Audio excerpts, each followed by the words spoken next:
A nossa convidada é Maria Isabel Vitória de Carvalho, ela que é administradora, advogada, idealizadora do projeto Hoje, Rede Inventividade. Nós estamos aqui para falar sobre educação, sobre alfabetização, porque o 8 de setembro é o Dia Mundial da Alfabetização. A data foi criada pela Organização das Nações Unidas para a Educação, a Ciência e a Cultura, a Unesco, e é comemorada uma vez desde 1967. Importante, não é, Maria Isabel, ter uma data para lembrar a alfabetização, apesar do momento que nós estamos vivendo, desse crescimento das novas tecnologias, de outras formas de educar. Sim, veja o seguinte, as novas tecnologias estão cada vez mais presentes. Mas o que é que a gente sabe? Que a tecnologia é um meio.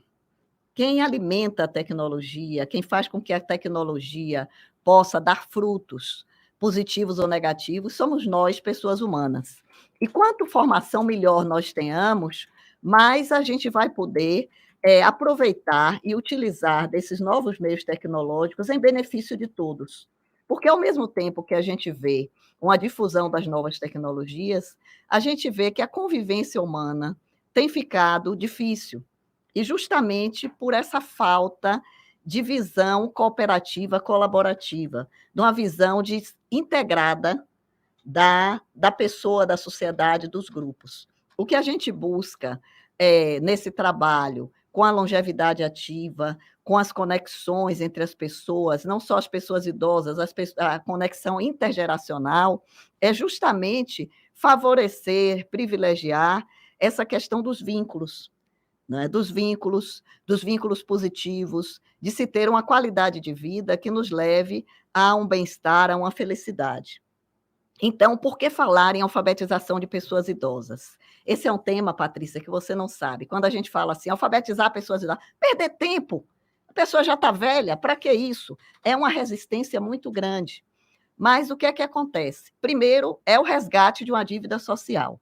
Como eu falei no primeiro bloco, essas pessoas vêm de condições iníquas de existência, muitas vezes, em que queriam estudar. Quando é mulher, então, é uma coisa incrível. Você vai ver vários relatos da menina que está estudando, é boa aluna e tal. Quando ela pensa que vai seguir, é comunicado a ela que ela já estudou o tanto que queria, para que mulher quer estudar mais? E agora ela tem que cuidar da vida, de aprender a cozinhar. Então, várias pessoas eu conheço assim, que foram barradas do sonho de continuar estudando, das possibilidades de continuar estudando, porque não era adequado para uma moça, para uma mocinha e tal, estudar mais. Para quê? Era para escrever bilhete para o namorado, era para ficar muito, muito sabida, não é? Se estudar muito não vai casar. Então tem esses mitos todos. E aí elas eram obrigadas, Isabel, só um parêntese aí, a dar continuidade a um ciclo, né, que aquela família estabeleceu, e até que viesse uma mulher que pudesse romper isso, ser disruptiva e dizer, não, eu quero estudar e ir à frente. E aí ela liberta todas as outras. Liberta todas as outras. Mas, mesmo assim, a gente sabe que as atividades de cuidado ainda são, vamos dizer assim, um campo considerado um campo feminino. Então, na família, quem é que cuida da pessoa idosa, quem é que cuida das crianças, quem é que cuida de quem estiver doente, se tiver um problema desse, quem é que vai deixar o emprego ou vai reduzir as atividades para cuidar? Sempre a mulher. Mas, sem entrar nesse campo, que isso aí a gente pode conversar em outro momento, eu quero voltar para a questão desse resgate da dívida social.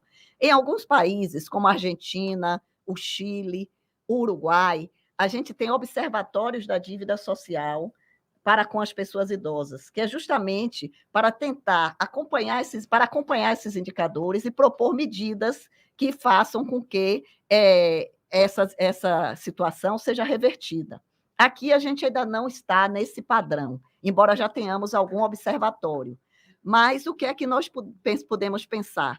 Há uma necessidade não só de reparar pela questão de que a gente tem lá na Constituição, né, como um dos fundamentos da República Federativa do Brasil, a dignidade da pessoa humana, e essa pessoa humana somos todos nós, não é?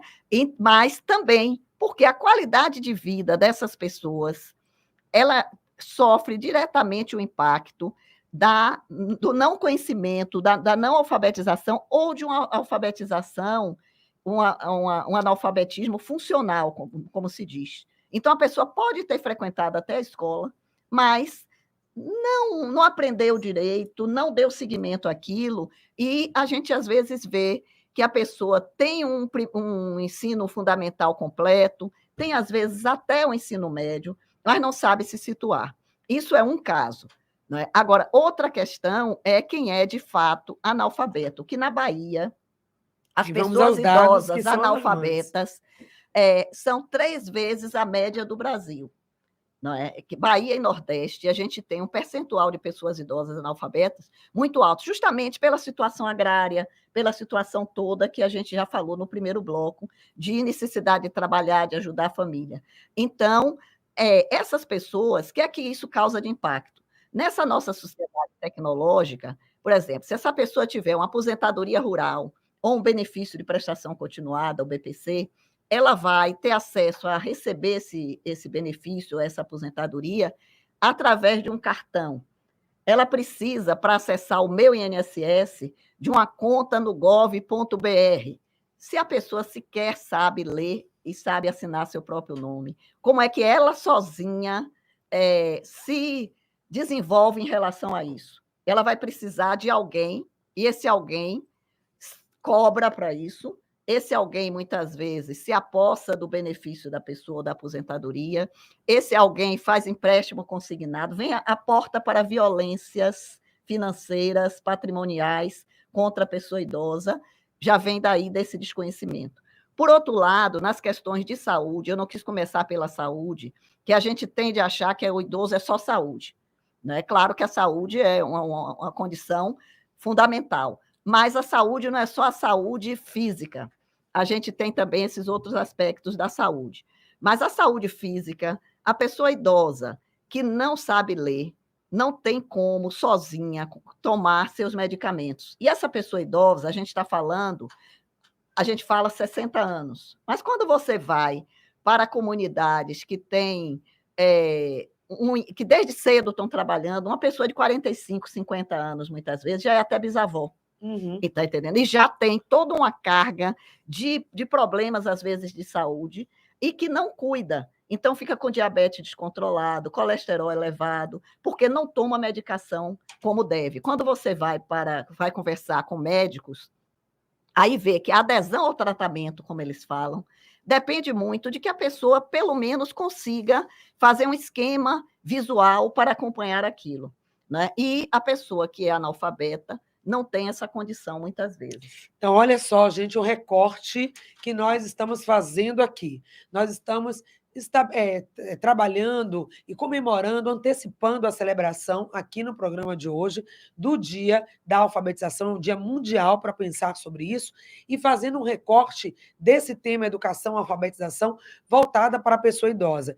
E a gente relaciona muito a alfabetização dentro do campo da educação, mas a gente está ouvindo aqui o relato da Maria Isabel, e isso amplia a nossa visão, colocando a alfabetização como uma ferramenta importantíssima de prevenção, de recuperação ou de manutenção da saúde. E quando a gente fala isso, pensando na pessoa idosa, isso aumenta, porque nós estamos falando de pessoas que não tiveram acesso à alfabetização, à educação, e que vai ter toda uma dificuldade de procurar os serviços públicos, de se engajar, às vezes até para uma locomoção. Como que ela vai se destinar aos postos de saúde se ela não consegue ler o coletivo para ir até lá? Uhum. Ou então, as medicações que mudam o nome, né? Tem o nome fantasia, tem o nome da substância, é difícil. Pessoas que moram sozinhas, Maria Isabel, e que estão nos ouvindo agora, e que moram sozinhas, e vai contar com quem para administrar de forma correta, assertiva, a sua medicação? Ou temos idosos também cuidando de outros idosos. Sim. E aí, como é que fica? Pois é, temos muito isso, né? E estamos falando não só da capital, né? A Rádio Excelsior tem um alcance, né? Nacional, mas no interior também da Bahia. E no interior a gente sabe que a situação é ainda mais preocupante, porque muitas vezes a gente não tem determinados serviços naquela localidade e a pessoa precisa se valer do meio digital para agendar uma consulta, para ter acesso a determinada informação. A gente tem cidades na Bahia que, às vezes, não tem sequer agência bancária.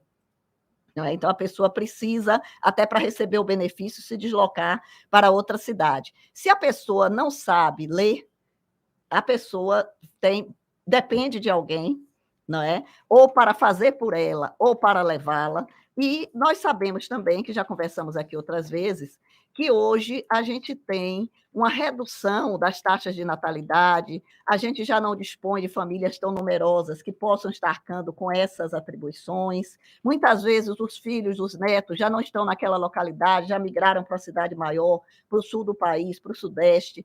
Então, a gente está com cidades que a gente tem, muitas vezes, um grande número de pessoas idosas e estamos precisando de ter esses serviços que trabalhem para resgatar essas questões que ficaram lá para trás. Eu queria dizer o seguinte, que a Fiocruz tem um programa de alfabetização de pessoas idosas justamente porque atentou para essa questão do impacto do desconhecimento da leitura na adesão ao tratamento. Também a Universidade Federal de Minas tem, a UNB em Brasília tem vários núcleos das cidades satélites de programas para pessoas idosas. E ontem o governo federal, ontem ou anteontem, acho que foi anteontem, lançou Envelhecer nos Territórios. Lançou esse programa que pretende justamente fazer pacto com estados e municípios para que as ações aconteçam respeitando as condições dos municípios, a condição das comunidades, e sejam ações que atendam a essas peculiaridades. Você falou da questão do transporte. Não é? Então, por exemplo, aqui em Salvador, nós temos o metrô. O metrô requer uma logística para você pegar. É diferente daquele tempo em que a pessoa saía, pegava aquele ônibus que passa naquele horário e pegava no ponto, perto de casa, e descia na Avenida 7, ou descia próximo de onde vai, na Lapa, ia para a avenida, depois vai para aquele ponto. Hoje em dia, a pessoa tem que pegar um ônibus até o metrô, dentro do metrô tem que ver para que lado vai, dali vai descer, às vezes, em uma estação, pegar um outro metrô para ir para um lugar e pegar um outro ônibus para chegar para onde vai. A pessoa idosa já não foi. Entendeu? Já não vai. Agora, essa pessoa idosa, que eu lhe digo, não é uma pessoa idosa de 70, 80 anos, gente. Muitas vezes, o que a gente está dizendo é alguém que está aí com 58, 60, 62, que é uma pessoa que é produtiva, que pode ser produtiva.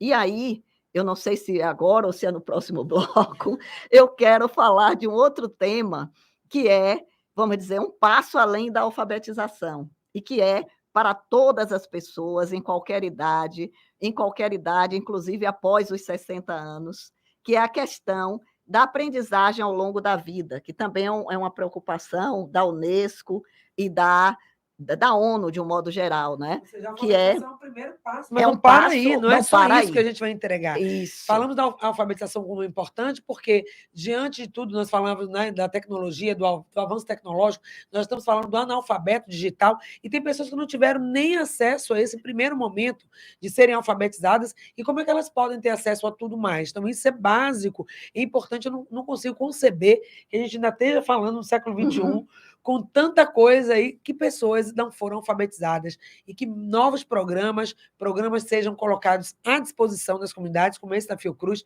A própria Rede 20atividade está também preocupada com isso, e é uma preocupação que a gente tem que ter. Mas não para aí, não é só saber assinar o nome, não é só sobre isso, é toda uma gama de possibilidades que se descortina a partir desse primeiro passo. Não dá só, agora está alfabetizada, pronto. Já conquistou demais, até mais do que ela poderia esperar, porque tem gente, como a Isabel falou aqui, tá velho, para que ser alfabetizada? Para que perder tempo? A gente precisa pensar, se você pensa também assim, dessa forma, precisa rever aí os seus conceitos. Vamos 996573998. Nossa convidada, Maria Isabel Vitória de Carvalho, da Rede Inventividade, falando sobre analfabetismo e como as pessoas podem ajudar aquela estatística, não é, Maria Isabel? Que nós temos aí na região Nordeste, figurando com a taxa maior que a nacional em termos de analfabetismo. Como que a gente pode reverter isso? Quais são os impactos que isso traz para a saúde, para a autonomia da pessoa idosa? Sim, Patrícia, é isso, né? A gente sabe que isso traz esses impactos, mas precisamos pensar como fazer, e não só a própria pessoa, né? A pessoa está naquela situação, às vezes acha que isso já está assim mesmo, vai ficar assim, mas nós temos no próprio Estatuto da Pessoa Idosa, que comemora esse ano 20 anos, agora em outubro, dia 1º de outubro, nós temos a previsão de que qualquer instituição de ensino, pública ou privada, de ensino fundamental, de ensino básico, de ensino superior, ela tem, pela lei, pelo estatuto, a obrigação de ter ações voltadas para a pessoa idosa. Isso ainda não está sendo cumprido por todas as instituições. Algumas têm ações, né? A gente tem aqui na Bahia a UNEB, que tem a Universidade da Terceira Idade em todos os campos da UNEB. Todos têm uma universidade dessa. Eu não sei agora, depois que se voltou da pandemia, como é que isso já está, como é que está funcionando. Mas a gente tem essa atuação da UNEB, que é muito importante, porque a UNEB ela inclusive, tem cursos voltados para o ensino, né, para a formação de professores. Então, ter essa atuação no interior do Estado é uma rede que é muito significativa. Mas nós precisamos que essa questão da UNEB e de algumas faculdades particulares que também têm, eu sei que, por exemplo, vou citar a Unime e Lauro de Freitas, tinha, inclusive, com a parte de letramento digital, que é muito importante, antes da pandemia também, eles tinham esse trabalho, não sei se continua. A Estácio tem alguma coisa voltada para a alfabetização de pessoas idosas, mas é importante que isso não seja apenas assim questões que a gente cita um ou outro. Precisa ser uma coisa adotada por todas as instituições, como está na lei, e também pelos colégios de ensino fundamental e de ensino médio, né? Tem que ser uma espécie de um mutirão nacional, e, no nosso caso, de um mutirão em nosso estado, para que a gente busque elevar o nosso nível educacional. Eu estava sem querer citar isso, mas vou citar. Ontem eu tive acesso a uma estatística ligada aos índices de ensino, e a Bahia está nas últimas posições, apenas atrás de estados da região norte do país, que tem suas dificuldades em termos de distâncias, disso, daquilo. Então, acho que a gente precisa tomar isso assim como uma missão nossa. Reconhecer para reparar, e né? buscar não só o governo, mas as pessoas, nós baianos, nós que temos aquela coisa de ser o berço do Brasil, começamos aqui, temos Castro Alves, temos vários escritores importantes, então a gente, Anísio Teixeira, a gente entender que a gente não pode se conformar e estar nessa estatística, e ver como podemos desenvolver, nós, sociedade civil, juntamente com o governo, programas que visem recuperar, reparar esses índices e, em geral, e especialmente em relação às pessoas idosas. Aí tem um papel muito importante, que é o papel do voluntariado. Você teve aqui em seu programa um dia desse, a pessoa responsável pelo Bahia Estado Voluntário, não é, que justamente visa inscrever pessoas dispostas a fazer esse trabalho. O voluntariado para as pessoas idosas é um campo muito importante para manter as funções cognitivas. Está provado que as relações que se estabelecem nas atividades voluntárias, o fato de estar trabalhando, servindo a outras pessoas, isso é muito bom. Então, nós podemos pensar num programa que vise pessoas idosas possam ajudar nessa área educacional também. E aí a gente traz a questão da aprendizagem ao longo da vida, não é? Que a aprendizagem ao longo da vida, ela abarca todos os eixos da educação, os 4 pilares. O aprender a conhecer, que é essa educação da gente ter conhecimento de um campo de atuação, que é muito importante. O aprender a fazer, que é como desenvolver aquelas atividades. o aprender a ser, nosso autoconhecimento, não é? Que cada dia se faz mais necessário para que a gente possa viver melhor, e o aprender a conviver. Nesse campo do aprender a conviver, eu acho que estamos engatinhando, né? Haja vista a violência que a gente vê aí, não só essa violência de tiro, de mortes e tal, mas a violência nas relações, a violência nas exclusões. Então, a gente poder usar a nossa inteligência para criar formas de conviver melhor.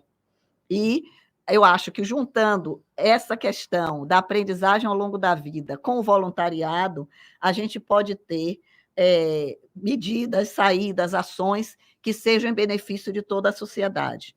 Na aprendizagem ao longo da vida, quando a gente fala do aprender a conhecer, nós podemos, conforme vamos envelhecendo, ou já estamos, já somos na idade considerados pessoas idosas, buscar outros campos de conhecimento, não só o conhecimento intelectual, mas o aprender alguma coisa ligada à culinária, alguma coisa ligada a artesanatos mais variados, não é? E é aquela coisa, o vivendo e aprendendo, porque esses novos campos de conhecimento são novos desafios que também funcionam como estimuladores da função cognitiva, né, das funções cerebrais. E antigamente, a gente tinha aquele conceito de que o cérebro não se renovava, mas isso já foi totalmente desbancado pelas novas descobertas científicas. E a gente sabe que o cérebro, ele sendo estimulado, ele se desenvolve, se regenera em determinadas funções, e que quando uma área tem alguma perda, as áreas vizinhas e as áreas semelhantes, elas conseguem se programar para cobrir algumas daquelas funções.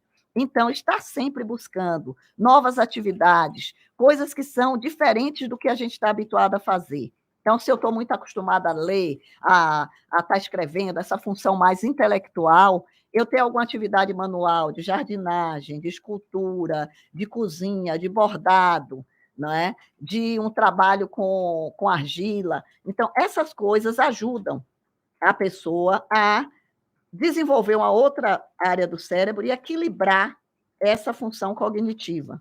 Como também atividades físicas, né, de esporte, não esporte por competição.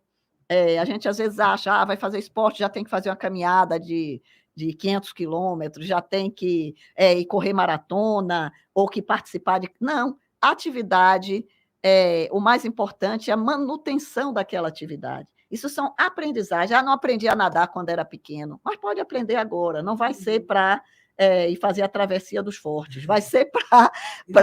Não é para andar também, não é para ir para São Silvestre, mas é para fazer uma pequena caminhada. Isso. Alguns vão, mas não, a gente às vezes vê, foi e acha que para fazer já tem que ser aquilo. Não, é para fazer uma caminhada em seu bairro, é para participar, por exemplo, da caminhada da longevidade, que vem aí no domingo, que é do Cristo ao Farol. Não é domingo pelo grupo Poder Grisalho, que a gente viu aqui a semana passada, né? Essa caminhada, como tem a caminhada também, eu sou associada da ASFEB, que é a Associação do Fisco da Bahia, no dia 16 tem uma caminhada também no Jardim de Alá. Essa época de setembro tem muitas caminhadas.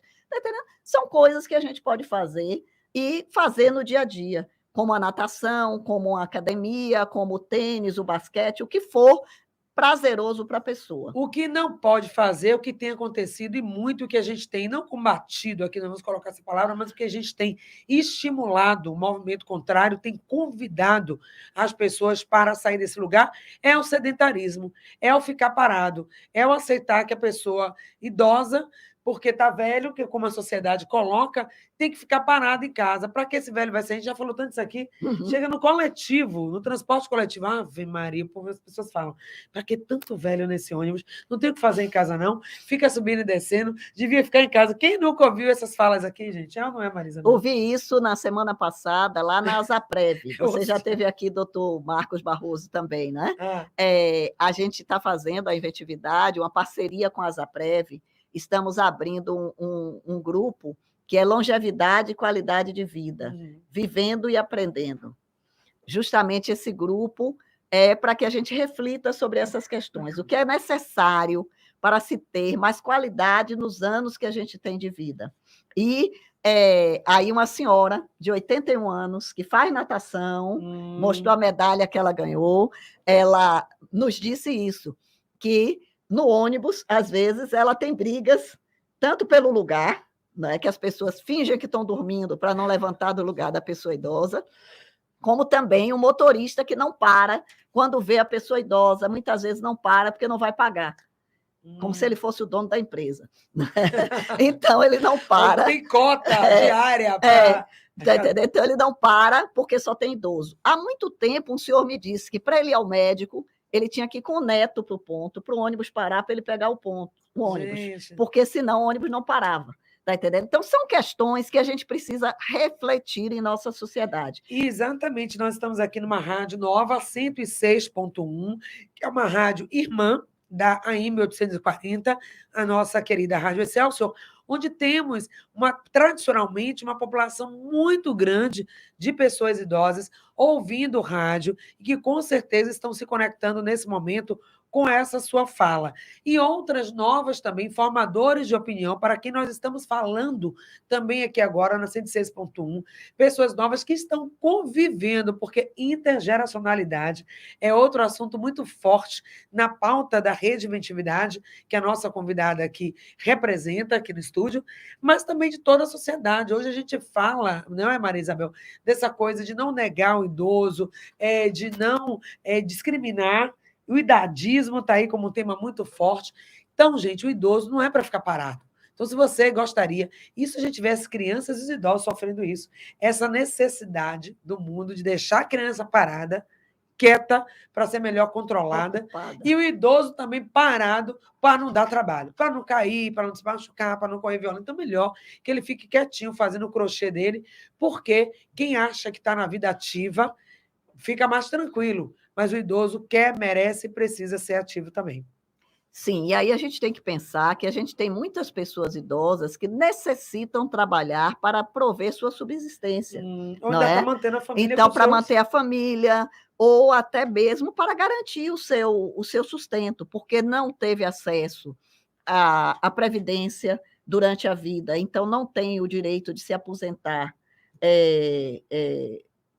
por tempo de serviço, não é? E essa pessoa precisa se locomover, precisa trabalhar, às vezes faz serviços como autônomo, né? Faz serviços temporários, é carpinteiro, é encanador, é eletricista. A gente tem muita gente que faz esses serviços. E nesse aspecto das pessoas que têm uma atividade e que vão precisar permanecer trabalhando por muito tempo, eu também gostaria de falar em relação a essa aprendizagem ao longo da vida, porque hoje a gente tem, nas instituições, e não é muitas vezes do conhecimento do público, formações que não são aquela formação de um curso técnico que a pessoa acha que demora muito. O povo hoje em dia é muito impaciente, não quer demorar muito. Mas a gente tem cursos de curta duração no Senai, no SESC, no SENAC, que a pessoa pode fazer como uma coisa que se chama uma mudança de carreira. Então, a pessoa é porteiro num prédio, sabe que vai sair daquela atividade, mas ele pode fazer um curso, talvez, de encanador, de eletricista básico, para que ele possa continuar trabalhando, mas numa função que não requer tanto do físico quanto, talvez, ser carregador. Ou a pessoa que é empregada doméstica pode aprender a fazer doces. Recentemente houve no subúrbio, está havendo ainda, um projeto que é da prefeitura, do Boca de Brasa, de oficinas que são para todas as pessoas, mas que geralmente são mais procuradas pelos jovens, porque são muito ligadas à área cultural. Mas em Valéria, no Polo de Valéria, houve uma oficina de gastronomia, e algumas pessoas mais velhas fizeram, e com isso aprenderam a fazer iguarias, e que então podem oferecer para vender, não é? Podem colocar para vender. E no encerramento da turma, a senhora deu um depoimento, que deve estar disponível no vídeo lá da Fundação, que ela diz isso, que agora ela sabe fazer, que ela mais ou menos fazia em casa, mas agora ela sabe fazer para vender, sabe dar o preço, sabe o material que usa. Então, é uma coisa de pouco tempo, de 3 meses, de 4 meses, e que perto de casa, e que a pessoa tem que estar também atenta, e aí vem a questão da alfabetização de novo. Quem não tem esse recurso, quem não tem muito como saber. Pois é. Não é? Então, se você é uma pessoa idosa, e vai ter como saber a partir de agora, né? Aqui também no programa Sintonia, que é um programa, gente, para quem está ouvindo pela primeira vez, não conhece, nós estamos em sintonia com o quê? Com a vida. Nós estamos em sintonia com o progresso, com o desenvolvimento pessoal e da sociedade. Nós estamos em sintonia com a construção de uma sociedade melhor, de uma humanidade melhor. E isso passa pela educação. Não dá para a gente entregar para essas gerações de agora um mundo melhor, uma sociedade melhor, se a gente não fizer nada. Se a gente não reclamar, se a gente não reivindicar, se a gente não propor, se a gente não construir. A gente estava falando aqui no intervalo, né, Isabel, que claro que as instituições podem oferecer cursos de alfabetização e devem, as universidades precisam ter cotas. Maria Isabel trouxe a informação também, é necessário colocar, mas dentro de casa, às vezes, a gente tem professores, letrados, mestrados, doutorados, que têm pais, mães, avós analfabetas. Então, é a nossa autorresponsabilidade também, não é isso? Sim, é uma responsabilidade, está lá no Estatuto, está na Constituição, é uma responsabilidade da família, da sociedade e do Estado. Não é? O Estado é responsável, mas nós somos responsáveis, em primeiro lugar. Nós próprios, as pessoas idosas, cada um é responsável, tem que ter essa autorresponsabilidade, que é responsável por minha saúde. Sou eu que tenho que fazer atividade física, tenho que me alimentar bem, tenho que cuidar de minhas finanças para não sair do equilíbrio. Não é? Tenho que ter uma reserva financeira para uma emergência, né? Então tenho que ter esse cuidado. Tenho que cuidar de minhas relações sociais, minhas relações familiares e minhas relações sociais com vizinhos, com colegas de trabalho atuais ou antigos, com amigos, de manter esse ambiente, de criar novas amizades. Não é só com aqueles amigos daquele tempo, de quando eu era criança, mas a vida é dinâmica, a gente cria novas amizades. Claro que um amigo de infância é diferente de um amigo que eu fiz no prédio ou na rua que eu passei a morar, mas também é uma pessoa amiga. Então, a gente tem que procurar estabelecer vínculos saudáveis, que isso nos nutre. Participar de atividades sociais, atividades esportivas, não é? Também a parte muito importante da cultura, do lazer, o contato com a natureza, tudo isso. Então, essa autorresponsabilidade eu posso, dentro das minhas condições, cada um mais ou menos, mas cada um organizar para que tenha isso na própria mão, é o que a gente chama da autonomia. E utilizar também das ferramentas hoje, da possibilidade que talvez os avós, os nossos ancestrais não tiveram, que é da internet, da rede mundial de computadores, com diversos cursos gratuitos para aquelas pessoas já alfabetizadas, e aí não é porque é idoso que não pode ter acesso à tecnologia, e você se reinventar. É realmente viver essa fase da vida de forma ativa. E quantas pessoas têm sua profissão, Maria Isabel, que agora estão vendendo coisas, estão fazendo coisas no mundo digital, estão se desenvolvendo, gente. Então, não pense que essa é a sua realidade, que talvez quem está parado agora, por diversos motivos, nós já falamos que tem envelhecer e envelhecer. Tem várias questões conjunturais aí que a gente precisa levar em consideração. Mas você que pode, que tem sua rede de amigos, está com sua saúde em dia, por que não querer mais? E aí, para finalizar, eu quero dizer isso. Aquele idoso, aquela pessoa idosa, ou os familiares, que muitas vezes acabam não incentivando. Mas para que vai fazer isso? Já não é mais sua idade, já passou seu tempo, procura ficar quieta. E essas pessoas estão assimilando essas vozes externas e ficando paradinhas em casa, quietinhas. A quem isso beneficia? A ninguém. Porque, assim, eu acho, inclusive, Patrícia, que essa coisa, a gente tem, como tudo na vida, a gente tem considerado dois aspectos. A gente tem quem age assim e a gente tem também quem incentive. A gente vê muitas vezes aquele filho, aquela filha, aquele neto que leva a pessoa idosa para a atividade, que vai buscar de ônibus ou de carro, está entendendo? Que busca inserir. E eu acho que isso, inclusive, a gente pode considerar até como um certo, vamos dizer, podemos olhar que a pessoa está olhando em proveito próprio, porque veja, se a gente tem pessoas que conseguem dar conta de sua rotina, pessoas idosas, pessoas de qualquer idade, mas que conseguem se desenvolver, dar conta de sua rotina, e apenas ou sem supervisão nenhuma, como muita gente, ou com uma pequena supervisão, não é? E você sabe que está ali, tem seu pai, sua mãe, seu avô, e que, claro, você está atento, é uma família, você está ali inserido. É uma coisa. Agora, se você tem uma pessoa idosa dependente, isso é muito pior para todo mundo, porque a vida atual exige muito das pessoas. Não é? Quem está aí na faixa de 40, 50 anos, 30 e poucos anos, tem uma carga de demandas muito grande do trabalho, de cursos que tem que estar fazendo, de família, não é? De locomoção, de tudo que a vida nos traz hoje. Né? Às vezes está trabalhando aqui, vai trabalhar em outro lugar. Se ele tem uma pessoa idosa ou duas que tem que dar conta porque é dependente, porque não sabe fazer as coisas, porque não sei o quê, pior, é muito melhor que tenha uma pessoa que, claro, tem uma interação, não estou dizendo que vai largar a pessoa por si, mas que tem aquela coisa, e outra, às vezes, não precisa de supervisão ainda. Sim. Porque, por exemplo, aí vou dizer, eu tenho 67 anos, sou uma pessoa idosa sobre qualquer critério, né? Mas, está entendendo? Fora saberem como eu estou assim, não porque se eu estou bem ou mal, mas se eu, sabe, essa coisa do afetivo, sim, eu não sinto. Eu fui agora até Xingó, fui de carro dirigindo, eu fui para Aracaju sozinha, de lá peguei uma sobrinha e fui até Canindé do São Francisco, de lá vim para Penedo, em Alagoas, Aracaju, Salvador. Que maravilha. Está entendendo? Então, não considero que... Agora, claro, foi bom eu viajar com a sobrinha, claro, que veio do Rio Grande do Norte. Foi ótimo. Então, a companhia. Mas não é que eu precisasse, você está entendendo? Senão, não vai. Então, eu digo assim, às vezes a pessoa não está ainda precisando ou não venha precisar, não vai precisar, tá? Precisa dessa interação, dessa intergeracionalidade, dessa coisa boa. Mas...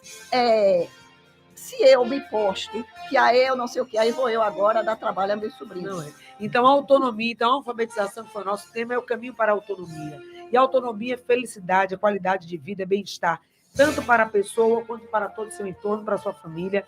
E por isso a gente defende aqui esse tema de hoje. A alfabetização vai estar no portal Saúde no Ar, uma matéria incluindo todas essas informações de cursos e possibilidades de alfabetização para a pessoa idosa, e contatos também, se possível, para que você possa buscar, não se acomodar. Maria Isabel, muito obrigada por hoje, por ter trazido essas informações, ampliado as consciências que ouviram aqui esse debate, essa entrevista.